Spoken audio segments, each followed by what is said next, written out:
Thank you so very much for joining us today, Kaiser University Multidisciplinary Center, as we present today's webinar, Comprehension, How Do We Get There with Our Students, presented by Dr. Jessica Fuda Daddio. Thank you so much. Thank you so much. I'm happy to be here this morning to talk about comprehension. Literacy is one of my favorite things to discuss or talk about, which I could do for hours, but I won't do that to all of you today.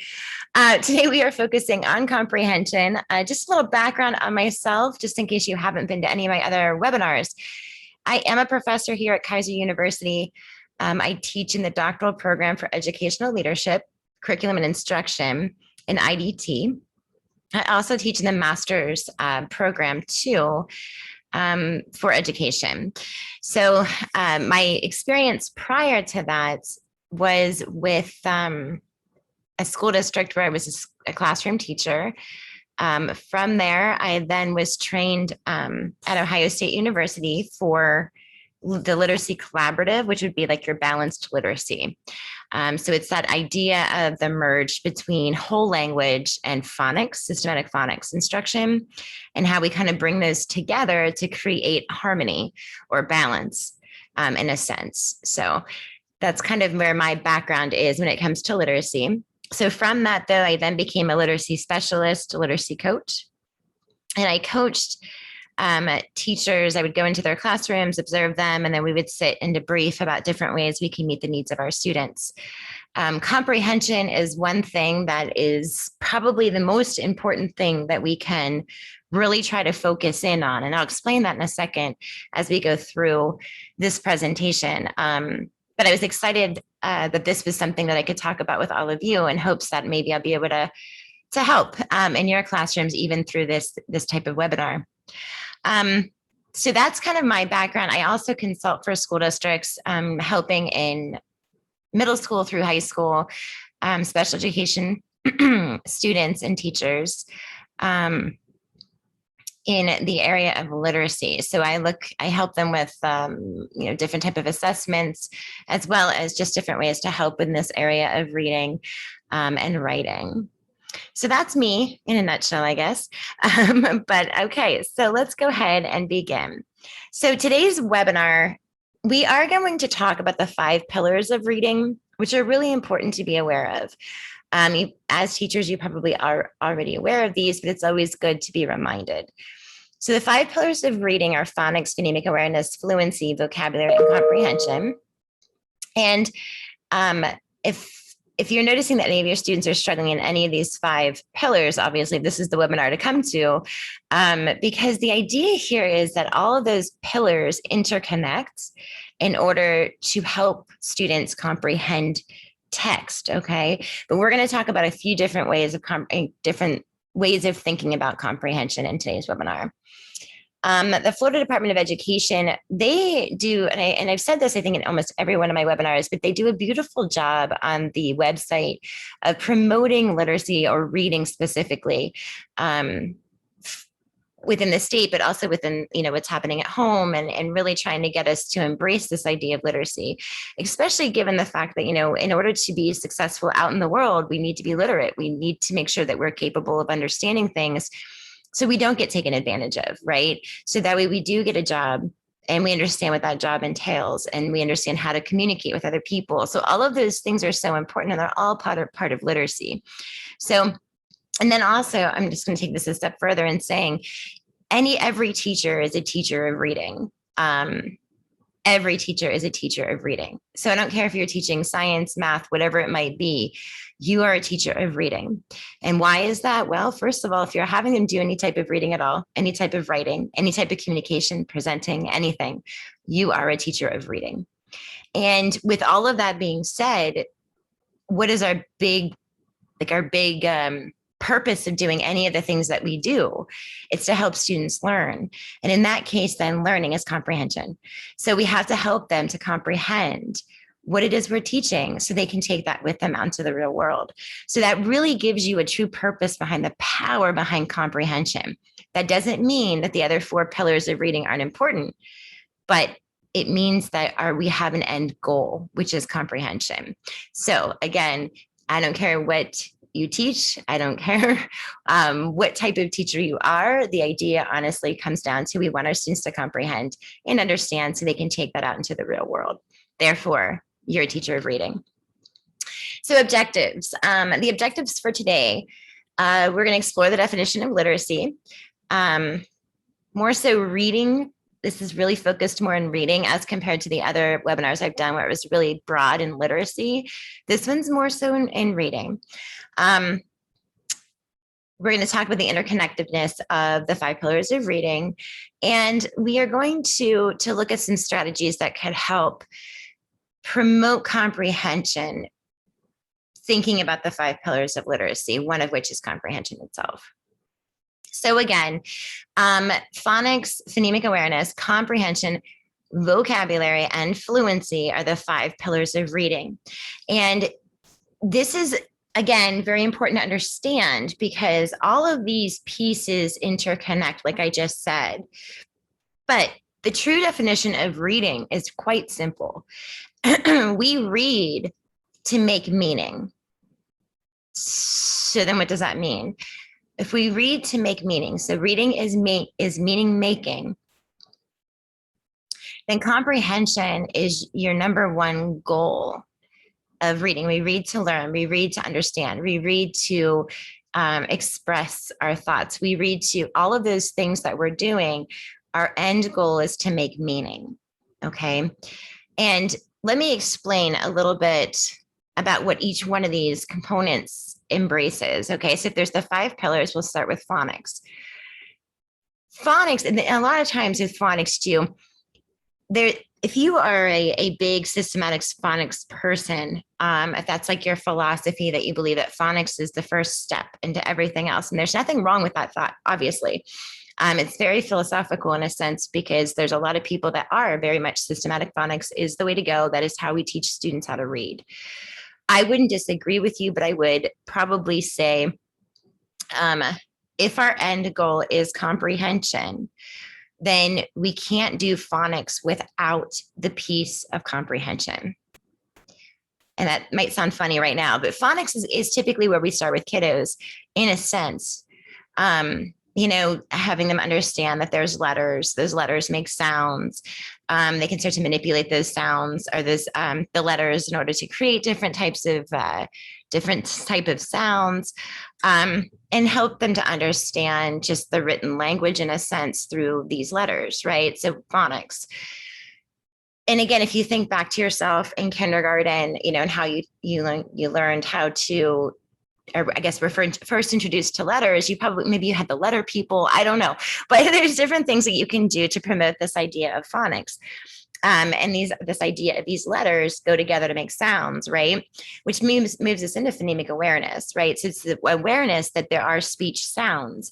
So when we start to look at this, you can look at diphthongs and those types of things, and you can start to figure out that, okay, if there's these pieces in a word, they make this sound, like GH, they make this sound. So I know whenever I run into that word, then this is how I say it. Again, it's good that they know how to say the word, but what does the word mean, right? There's always meaning behind that. So you always bring it there. I may have shared this story in a different webinar, but I'm going to share it again here because it's really important to kind of grasp. And I will talk about it again a little bit later on, but this idea of phonics and phonemic awareness, we have a tendency of teaching these things in isolation, right? So like, working with words, you could be doing different patterns of sounds. You could be doing manipulation of letters to make different words. But we usually do that in isolation. And I was consulting at a school district, and the teacher, she was teaching it was special education, and she was going through all of these words with her students using, I think it was "ite" at the end, maybe it was E, silent E at the end, which we know our students do struggle with the silent E at the end. It makes the vowel say its name. So she's going through this, and she has everything. She's got the little letters out. She's got papers in front of the students. They're writing down the words that they're creating. And so then the lesson ends. And she says to me, you know, I keep doing all of this. I'm working with all these words, these word patterns. I'm working with phonics. I'm working with, you know, phonemic awareness. And she had a whole wall full of these sheets of paper where they had done all of these words and you know, going over all of these different patterns. And she said, I don't understand why they can't read. I'm doing all of this. I can't figure out why. And then when I give them a book, they can't read it. And my answer was very simple in the sense I'm like, okay, well, you taught them in isolation. That's what they know. Right. So if you give me a pattern, I can go ahead and tell you bite, kite, light. Sure, I can do all of that. I can even write it down with the ITE at the end. But it doesn't mean anything to me. Right. It's just like, so you have to create meaning. But with meaning, you need to create transfer. So if I'm teaching something in isolation, such as phonics or phonemic awareness, I have to show them what that looks like in context. And honestly, it seems so simple, but if you don't teach them transfer, then don't expect them to do it. And that is my simple answer. It seems harsh, I guess, but it's really not harsh. It's just honest. If I'm going to teach you something in isolation, I have got to show you how that works in context. And whether that's in, so I take my words that I was using, you know, to teach them the certain pattern in a word, and then I take them and I show them a reading that has that pattern. Okay, I could do that. Or I could even have them write sentences, or I could write a sentence or a story using the words. So they can start to build an understanding that what they're learning in isolation, these phonics and phonemic awareness principles, actually does impact the way that they read, and it impacts the way that they think. So it impacts comprehension, which again is always our end goal. And the other thing, excuse me, with phonics and phonemic awareness is, again, it's going to help students to be able to recall words, okay? But we also need to be sure that we aren't creating word callers. And so if we are really heavy on only teaching phonics and phonemic awareness in kindergarten and first grade, we now have created more so word callers, which means they can read beautifully, like actually can probably get in a book if you've taught transfer, and they can read a book and it's just gorgeous reading, but they have no idea what they read. And I know that a lot of you may know exactly what I mean. And this is true even middle high school, you know, so they learn how to do all these phonics and phonemic awareness. They understand the tricks, but they have no idea what they're reading. That is a big problem. And what I call them are word callers. And really what that comes down to is where our focus is. So if our focus a lot of times is on phonics and phonemic awareness, we may be missing the mark on really what the true meaning behind reading is, which is meaning making. So again, it comes down to us teaching that transfer, understand these words, these letters make words, words make sentences, sentences create meaning. So it's really important to be thinking that type of direction. The next big one is vocabulary, right? So this is the third pillar of reading. And this one is an interesting one because vocabulary, as we know, it's these words, right, that we need to understand, like they mean something. These vocabulary words will help us to understand what we're reading. And that's why we teach vocabulary. A struggle, and this could be another webinar maybe, is where do we teach vocabulary? Right. So a lot of times teachers say to me, when's the best time to teach it? Should I teach it before we're reading? Should I teach it during reading, or should I teach it after reading? And my big answer to this, and again, this is a whole nother webinar in itself, but for vocabulary, it is dependent. And I know that's not an answer that teachers like to hear, but it is very dependent as to when you should teach it. So when I'm teaching college students, I have a tendency sometimes to front load. So if I'm going to be talking about something specific, I'm going to go ahead and give them some of the vocabulary that's going to help them to be successful in understanding my conversation with them. Okay, so that gives purpose to why I would teach vocabulary ahead of time. Sometimes as you're reading, a word may come out that's just kind of tricky and it doesn't quite, you know, the students are really kind of unsure as to what that means, but it's important to understanding the story. Then that's a great time to teach vocabulary during the reading. let's say that the students read through something and they really kind of fumbled on understanding what, the big gist of the reading was about. Then I might be teaching some vocabulary words after the reading. So vocabulary is a tricky one because I know that a lot of times, especially in context and content area, we have like science, things like that. We do vocabulary at the beginning. And if you're using a basal reader of any kind, even at the high school level, many times they teach vocabulary ahead of time. But I need you to understand the idea of purpose. And so if you're teaching vocabulary beforehand, and they have no idea why they're learning these words, they don't mean anything to them, you're teaching it in isolation, then you're going to see that unless you show them the transfer into the text, the vocabulary you teach them will mean nothing. So there has to be a reason they're learning these words. And that's where you have to find that purpose of when do I teach these? Where does it fit best? And again, that's a whole nother webinar, but it's just a beginning kind of taste of thinking about what's my purpose of teaching vocabulary, either before, during, or after reading. Where will it have the greatest impact? Okay. So sometimes those books, those content area books or basal readers aren't giving you the best way to teach vocabulary. They're just simply telling you that these are some words that students are going to run into that they may need a little extra knowledge to understand, like, and more background knowledge to understand them. So you have decisions as to when you should teach those. Okay, so fluency. Now this baby here, this one is one of the ones where every time I talk to students or teachers that I'm helping with teaching of reading, fluency is a big one.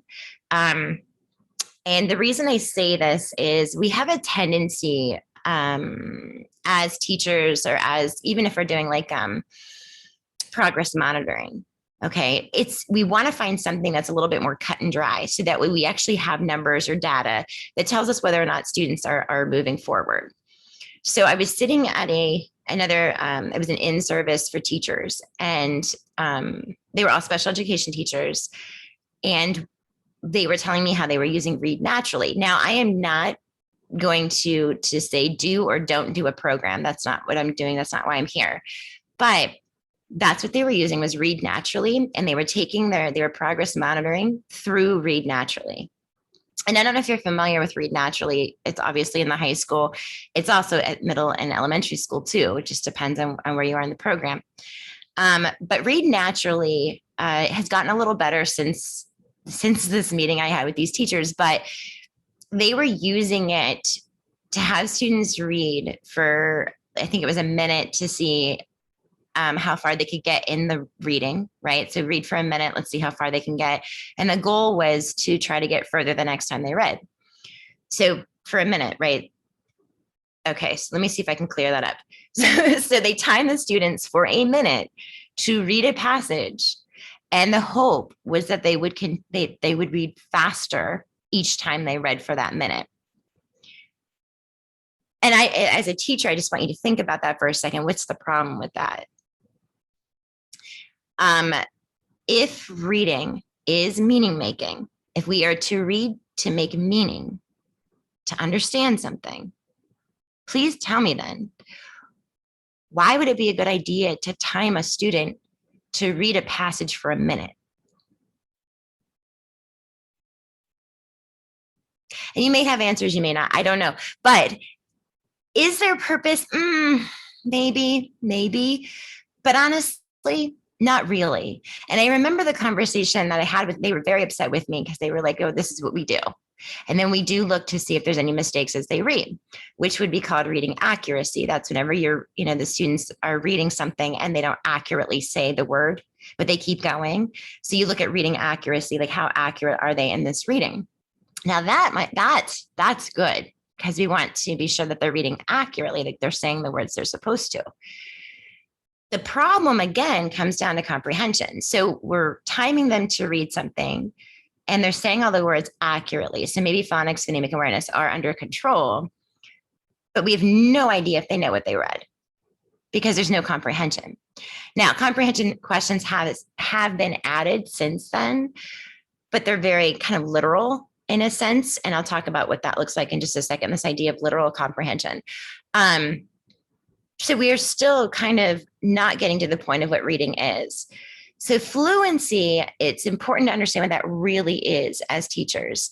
So obviously it's reading accurately. It's that we are actually reading what's on the page. Okay.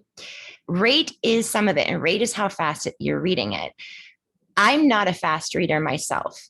Okay. You're going to bring anxiety on me if you sit down with me and set a timer for a minute. I'm going to have anxiety. So now we've already defeated the purpose behind reading, just through anxiety alone. So rate, yes, it is important, but it's not the number one reason or thing behind fluency.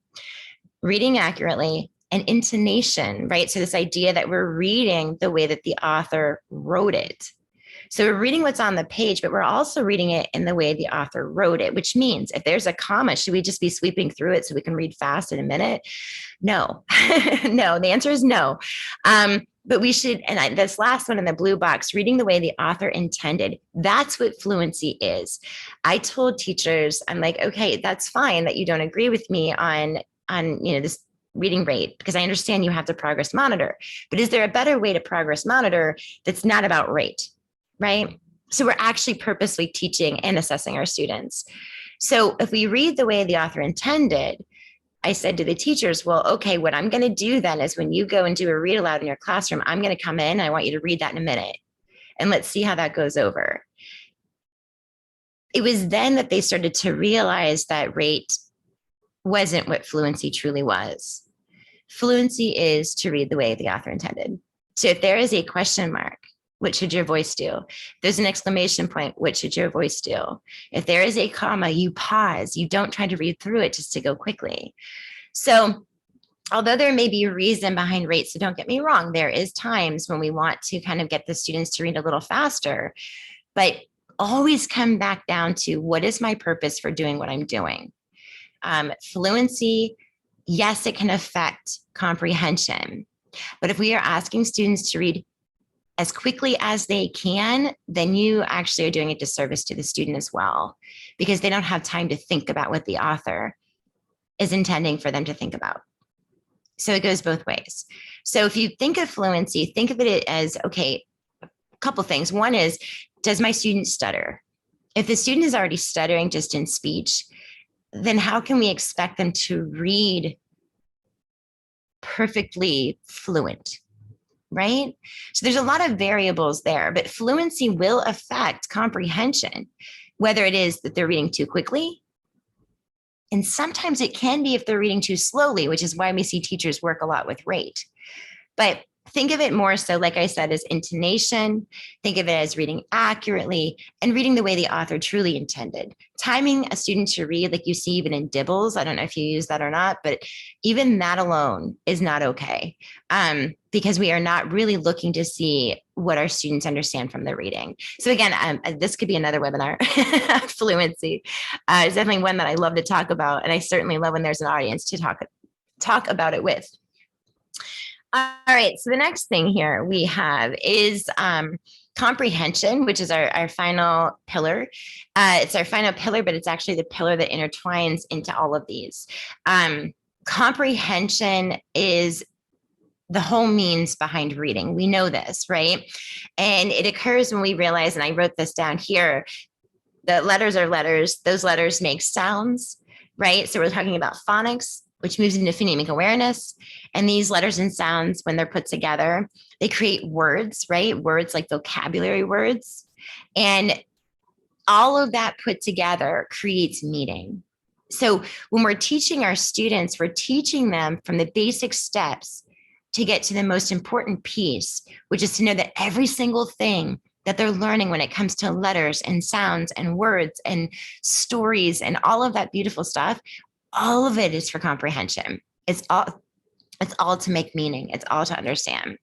So in other words, all of these components, all of these pillars, actually, they interconnect. We need every piece of this in order for students to truly be able to comprehend. So I did a little math problem here for you, which is phonics plus phonemic awareness plus vocabulary plus fluency equals comprehension.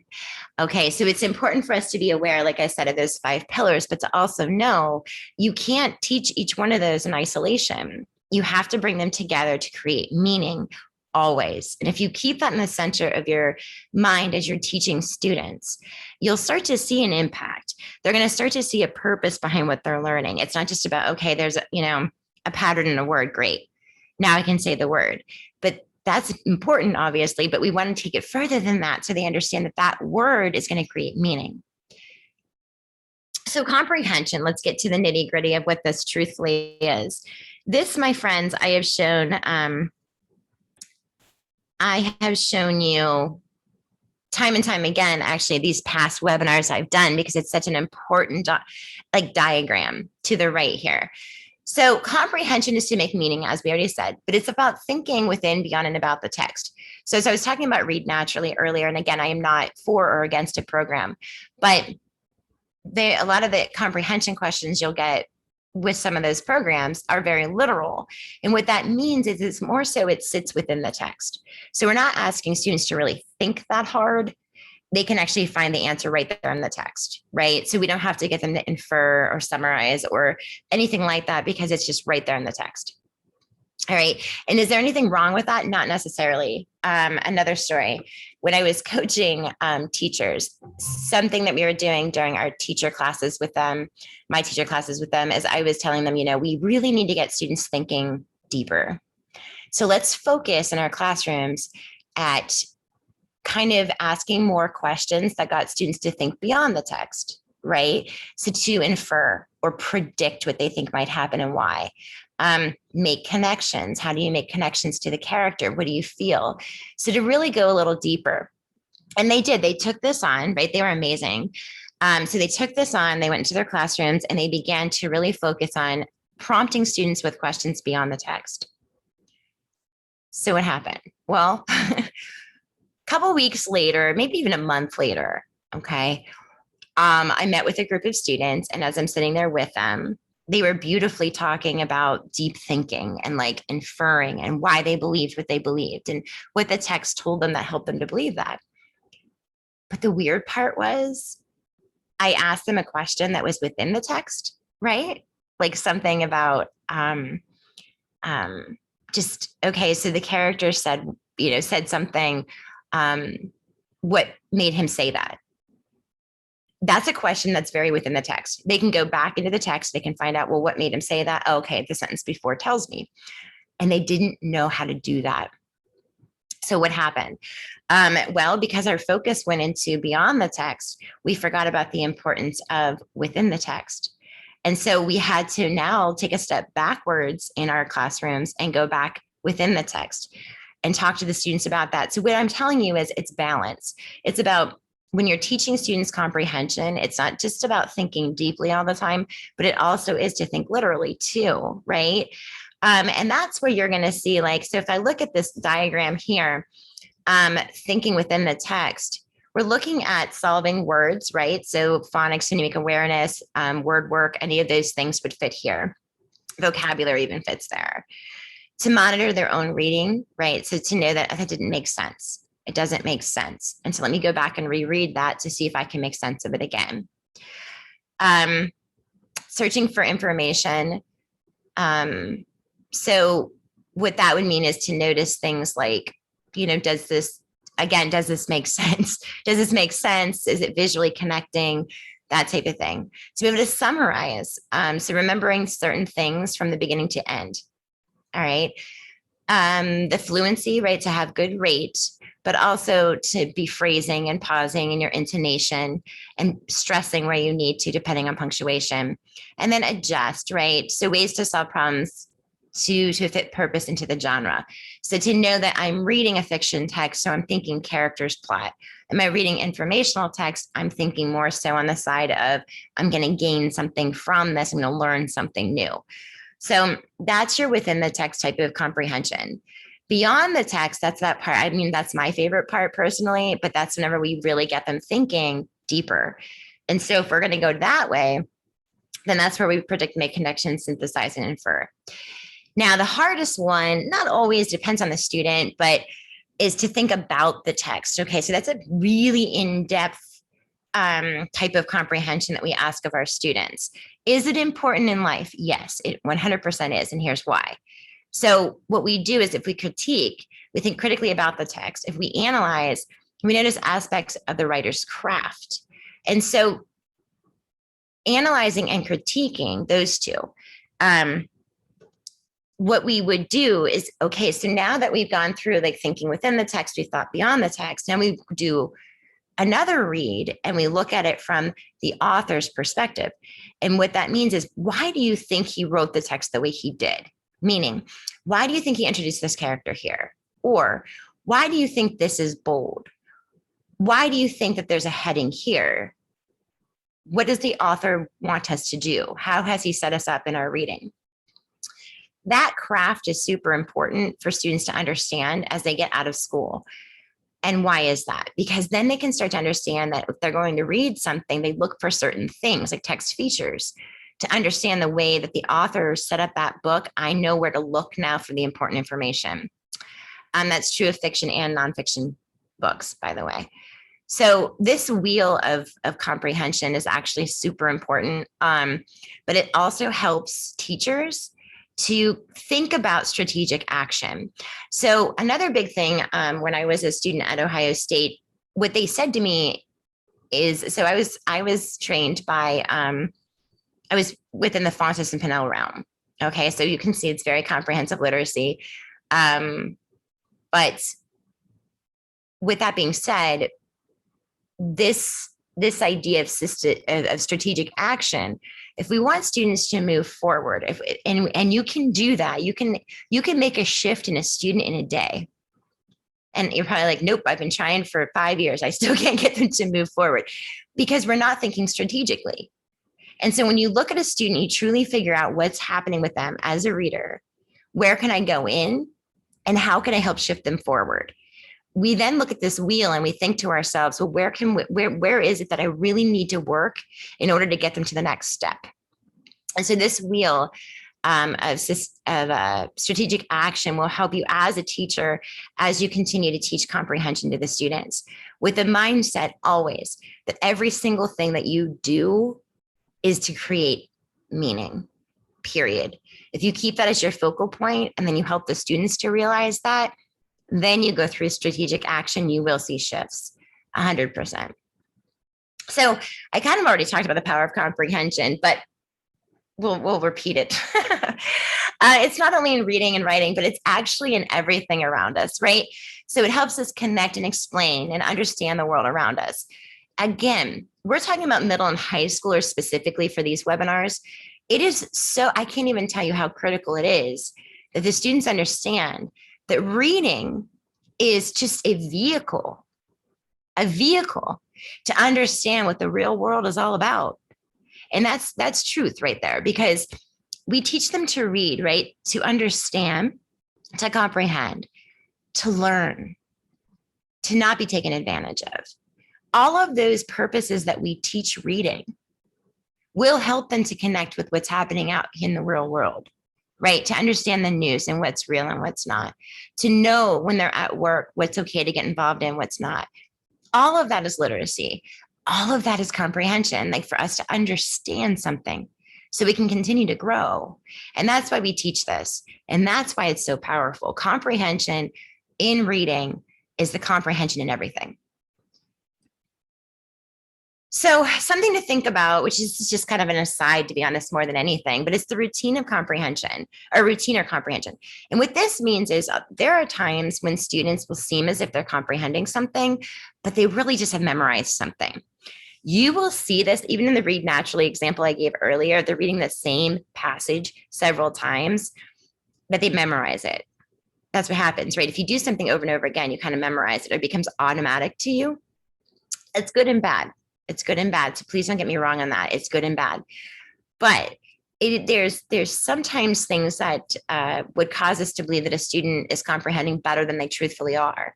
So if you do a warm read, which means that the student has already read the passage or whatever it is, they've already read it. So it's a warm read when you read it again. And then you do a cold read. A cold read is the first time they ever look at it. So that cold read is going to tell you whether or not what they're learning or what they're truly capable of comprehending in a warm passage is true in a cold one. And so what we'll find is where where there might be a deficit. And that's where you go back to that wheel and you look to see what strategic action you can take to help them in that cold read. So that way we can continue to push them forward in their understanding of comprehension, but in their understanding of whatever it is you're teaching them. So it's important to be aware of that. The other thing I want to bring up too, which kind of goes off of what I was just talking about over here. So if I go back to my wheel real quick, this thinking within the text, about the text and beyond the text, this wheel. So when you do a read aloud, and read alouds are good for any age, it does not matter how old you are. A read aloud is powerful. The simplest of read aloud can have the greatest meaning if you ask the right questions. So, and that could be another webinar, is what questions to ask for further development and comprehension. But so when you do a read aloud or a reading of any kind, and even if you are doing a reading and the students have an article in front of them, the first read, there should be 3 reads. The first read should be one just to kind of get out any kind of like of the clutter, right? To be able to go through it, get an idea of what this article is about. The second read, we go into beyond the text. Okay, so if you look at this, the first read is thinking within the text, technically. The second read, we go deeper, right? We begin to infer, synthesize. We start to make more connections. And the last read that you do, the third read, that's when you get into the critical, the critiques and in analyzing what you're reading a little deeper than that. So if you think about that, if everything that you read is 3 reads with 3 different purposes, you again will notice a big shift in your students. So it's not about having them memorize something or read something as fast as they can or anything like that. It won't become routine. It becomes depth. And I tell my students a lot of times, or the teachers even, if you think about watching a movie, it's the same idea. The first time you watch it, you get like the big gist of the movie. And then the second time you watch it, you notice something a little bit more that you didn't notice the first time you watched it. And the third time you watch the movie, you're now like really analyzing what the true story is, because you now are noticing even more. The same is true in reading. So we go in depth, right? So we watch it the first time, or we read it the first time just to kind of take away all the sticky stuff, get to the idea, of the main things. We read it again to go deeper. And we read it again to go deeper than that. So think of it like watching a movie when you're teaching comprehension. And then it won't become routine. Like I said, it becomes a little bit more meaningful. So another thing that I'm told a lot of times by teachers is, okay, they can't comprehend. And I'm always astonished by this, to be honest, because I'm like, wait, what do you mean they can't comprehend? I ask them questions, they can't answer the questions. Okay. All right. I bring us back to, well, let's talk about oral comprehension. Are they capable of understanding what you tell them to do? Can they do that? And many times the teachers say yes. Yes, they can. So what that tells me immediately is the student is capable of comprehending. 110% hands down. If oral comprehension is there, then the student is capable of comprehending. So think about that, because maybe what you do, if you're having a student that truly is showing that in reading, it's really difficult for them to make meaning out of what they're reading. It could be many reasons, but something you could work on that might help them to build some background would be oral comprehension activities. So I'll show you those in just a moment, because we'll finish out the PowerPoint and then I'll go back. Or, well, actually, I guess I can go there now. Might make more sense. So if we think about, I'm going to share with you just some ideas of ways to, one second. There we go. For oral comprehension. So I want you to, this is the National Educational Psychological Service, okay?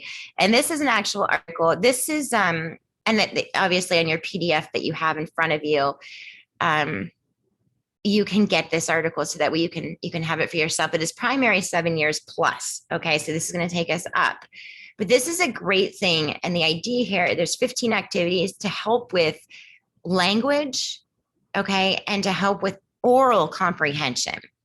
And so oral comprehension, if we can really work on that piece, and it is something that's important, as we know, then that maybe we can start to transfer into reading comprehension. So that's why I thought it was important to share with all of you here. But different activities that like sequencing themselves, they have to have a conversation about who's taller and who's shorter. We begin to understand there, like, do they understand like even sizes? It's kind of a math type of thing you could do, of who's taller, who's shorter, following directions. Okay. So this one's a good one. I always thought whenever teachers did these in the classrooms that they're really good. For example, if you've taught your student that they need to read everything before they start acting, meaning before they start an activity, then and at the end of some of these things, it'll say like, you know, number 10 is like, okay, only do number 1 and 2. You might remember that from back when you were in high school, or whatever, but it's powerful in teaching students to be a little bit more cognizant of what's being asked of them, right? So, but this is just following directions, so you can always do that. And let's see. Okay. So this one's the rhyming word. So this one is like, so touch your partner's bed with your left hand. So what rhymes with bed? Head. Okay, so with COVID, this might be a little tricky. Let's see. Just different activities. I don't have to go through them all because we're going to run out of time. But just know that this is available to you, and it'll give you different ideas of how you can really truly get them to be riddles that they could do, but how you could get their listening comprehension or oral comprehension under control. And when you have that, there's a lot of power behind bringing that and bringing into reading. Let's go back out of here for a second and take us back to our PowerPoint. All right. All right, so what is reading comprehension? Again, I've really talked about this kind of a lot, but it's decoding fluency, vocabulary, sentence formation, understanding, background knowledge with reasoning, memory, and attention. So something that's really important about that right there, this idea of reading comprehension and what it is, you know, if you want students to be able to comprehend in depth, they do need some type of background. So it was last week or whatever, week before, the webinar that I did, I think it was, I don't remember what it was called, but I shared with you, even on the Florida Department of Education, that they have webcams and things. So if you wanted to teach them a little bit about animals or something like that, maybe they look at these webcams. So they have some experience about what it is that you kind of are asking them. So if they haven't experienced something or have a background knowledge of something, it's going to be real difficult for them to go in depth. Okay. So it's important for us to start to bring in that background knowledge. And it doesn't have to be like a field trip, but it can be, even if you are teaching them something in phonics, right? Or phonemic awareness. So we always bring this, we're setting a foundation for them. That's why we do that. And then we take that foundation and we build on it. And that's why it's important to share that transfer into context. But that's like what I'm saying is the background knowledge, that even the words that we learn, that's background knowledge that will help them in reading. And when we look at meaning making, we have to help them to understand the vocabulary behind a lot of that stuff in order to continue with the comprehension piece. But we also need them to have experiences. So like if I was going to teach a really in-depth thing with for comprehension, like, you know, within the text, I might do something that I know they've experienced. For example, lunchtime. We know that they have lunchtime at school. We know that that's something they have background to that. We can build on that to help create more knowledge because they have that background. All right. So again, I feel like I'm just kind of repeating myself at this point with the importance of reading comprehension, but it provides a purpose for reading, right? So something else to keep in mind with middle and high school students is some love novels and just love this story of like a vacation in your mind, right? To be able to get into somebody else's life and just be part of that story for a while. There's such a beauty behind that. So taking that vacation is great. As we get older, we do have a tendency of reading more nonfiction books. So, or informational texts or articles. So it's important for us to be teaching in that direction too, more so than fiction. I'm not saying not to teach fiction. I'm just simply saying that because we want to think of what will help our students as they get out into the real world, we want to be sure that they're capable of understanding the way that nonfiction or informational texts work and the purpose behind them. So and then why, what are we reading for? Like, what's our goal? And that's going to help with the comprehension of the text, but it also, reading comprehension does set the purpose for reading. So let's see if there's anything else on here that I think is important to say out loud. Okay, yeah, and the last one, that just really goes off this very fact that it doesn't matter what you're teaching or how you're teaching it, you're always teaching literacy or reading.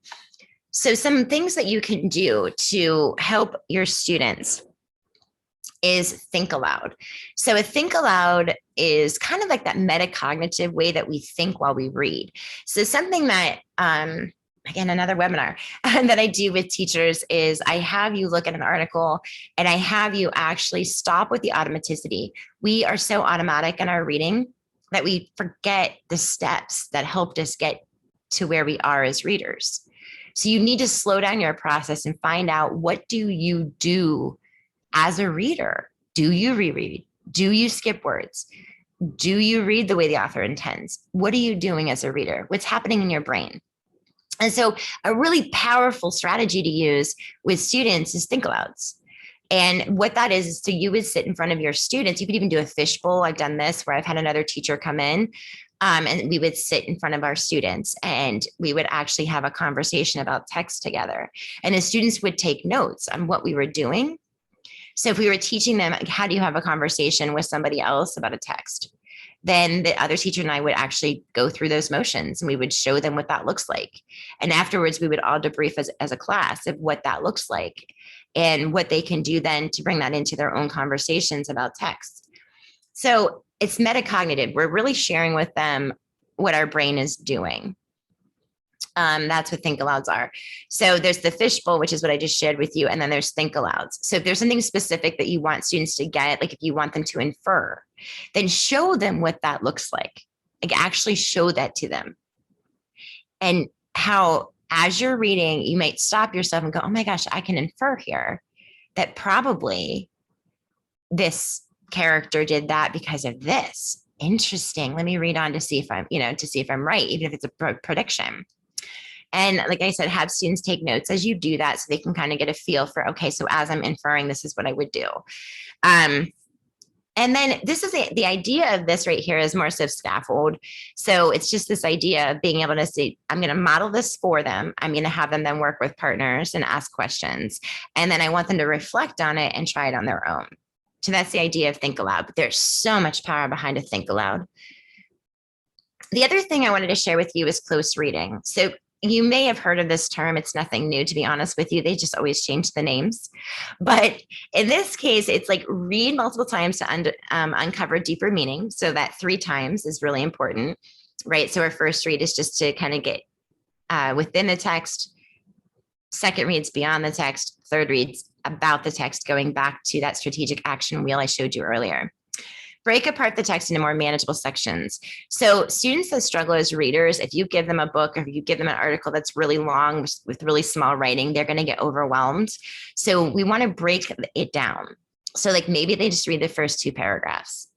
Okay. And then they just really sit in those 2 paragraphs. Like, what do those 2 paragraphs, what is that telling me? What am I supposed to get from those 2 paragraphs or 1 paragraph even? Slow down the process to focus the student on the given passage. And you want to have a clear purpose. So you need to tell the students, you don't give them a book and say, okay, go read this. No, you need to say, okay, so today as we read this paragraph, I really want you to focus on whatever it is you want them to focus on. Maybe it's, I want you to really focus on how the character handled the conflict that happened. And that's it. That's all you want them to focus on. So there might be a ton of stuff happening in there. Think about a movie. There's a ton of things happening. in each scene, but you focus on one main thing. And then you can go back and reread it and focus on something else. But you need to focus them in. What do you want them to do as a reader? Then that's what they need to do, right? So the tools to do that, so the things that I tell students to do as they're reading, you can do annotations, right? Which is where on the side of the article, maybe after you read that passage or even while you're reading it, you're making some notes on the side to help you remember what you just read. Post-it notes are beautiful. Bookmarks are nice. They want like a little bookmark where they can mark some things down on that. And then just discussions in general. So if I read a paragraph and I'm supposed to focus on the character, if I'm supposed to focus on what, whatever the information is, then I can have a discussion about it immediately and talk about it and go deeper in discussion, which then really does bring us to this beautiful thing of comprehension. Okay, I'm going to show you 10 strategies to increase the Florida Department of Education. And then so I'm going to take us there. But really quick, I'm going to tell you and remind you, please be sure that anything that you teach in isolation, that you teach the transfer. So think alouds, phonics, phonemic awareness, fluency, vocabulary, all of those things. We always teach them. If we do it in isolation, show them what it looks like in context. Otherwise, don't expect them to do it. And that is my greatest advice for any teachers out there that are seeing a problem with the students not making a transfer. All right, so let me now take you, let's go, I think, oops, give me 1 second here. Awesome. All right, so I'm just going to show you these articles because, oh, that's nice little ad there for Chewy. Okay, so this is from ThoughtCo, and this I really do actually like this website. So you might want to kind of jot that down as a place to go just to kind of get some ideas. This is from 2019, and it talks about reading comprehension, especially textbooks, and how to really look at those chapters. Again, text features are a big thing with that. You want to teach them text features and why those features are there, right? So why is there a graph there? Why are there captions under pictures? Like, what are those things? Why is there a heading? What does that mean? And by the way, anything that you do with that will transfer into their writing. So important to teach them those types of things. So the mental activities that you can do as students are all of these different things like predicting, determining the purpose behind the text, activating their prior knowledge, reflect on the meaning of the text, things like that. So the 10 things that will help, the first one is generate questions. So what questions do you have as you're reading? Mark those over or put them on a Post-it note. Read aloud and monitor, promote cooperative talk. Ooh, that's a big one because we won't always have the same thoughts when we're done reading something. We might agree or disagree with the people we're discussing with. So to teach what that looks like is important too. So reading is not just about reading a text. It's about being able to talk about it too. Text structure, that's what I was telling you, text features, taking the notes and annotating, right? So then you can write those little notes on the side. Highlighting doesn't work. It might work for some students, but it really doesn't work for all students. It doesn't for me. If I highlight something, I don't want to go back and read that again. So annotations are really nice to do to help students to not have to go back and read text, but just see those few notes they made about the information. Context clues, graphic organizers, which brings me, and I don't know if you'll be able to see this or not. You may not be able to. But there's a lot of graphic organizers out there that are really powerful. So if you would like a copy of some graphic organizers, let me know. I don't think you can see this, but there's thinking while reading worksheets for any novel that are pretty powerful. But if you do listen to this webinar and you're like, I want the graphic organizers, I can always send them to Dr. Miller and she can get those to you. All right, so that's the strategies to increase, which we really kind of talked about throughout the entire webinar. The last, well, a couple more places I want to take you, so hopefully I have time. All right, so Florida Department of Education. I take you here, I think, for every webinar because I really feel that this website has so much information that's powerful. So here again, and you can see how I got here, which is home, academics, standards and instructional support. Just read Florida, Just take 20, just take 20 for families. And I want to look at 9th through 12th grade specifically because of the audience that I have with me, which is middle and high school teachers. So here is a great place to go if you want. Look at this morpheme master list. This will help with your phonics and phonemic awareness, understanding root words, what that is. There's a list here for you. Fluency, right? So being able to read not just for speed, it's the right speed. I love the way that's said. It's not about reading fast. I don't care how fast you can read in a minute. That means nothing to me. But accuracy and expression and reading the way that the author intended, right? So that goes over this. Vocabulary, some online vocabulary quiz games they can play. Just a bunch of stuff here. Field trips, right? Brainstorming sessions, understanding what is read, about supports for even parents with comprehension, think alouds. Look, we talked about that today. Look, it's here. It's pretty amazing. Concept maps. There's a lot of power behind those. Text coding. So please know that right here in the Florida Department of Education, there is a wealth of resources here for you that will help with comprehension and different techniques and things like that. So the last website I'm taking you to, which I think is quite powerful, actually, and what's funny about this one is I just recently found this. I didn't even know it existed. But I was just searching through some things and I was like, oh, look at this. So this is an English teacher who does an article of the week. And I want you to look at the rationale. It's pretty cool. So the reasoning behind this work is simple, he says. Kelly recognizes that part of the reason his students struggle with reading is because they lack prior knowledge and background. They can decode the words. Decode, remember, is phonics, phonemic awareness, but the words remain meaningless without a foundation of knowledge. To help build his students' prior knowledge, he assigns them an article of the week. So this is awesome, okay? And what he's done here, this is just an English teacher. It's OEC. So if you want to look it up, definitely check this out. This is awesome. And up here in the right hand corner, you can see this is article of the week. He also provides lesson plans you can do. Amazing. But he also gives you a rubric and different things to look for. Here are the current articles. They're PDFs. You can print them out. And you remember, if you take something that is a tricky read, okay, and you close read, if you do smaller chunks of it, it's very possible a student will be able to do that. Now, if phonics and phonemic awareness are still an issue, like phonics specifically, then, you might look at one of these articles and see what you could help the student to understand before taking them there. All right. So with that being said, this was an example of one of his articles I just wanted to show you.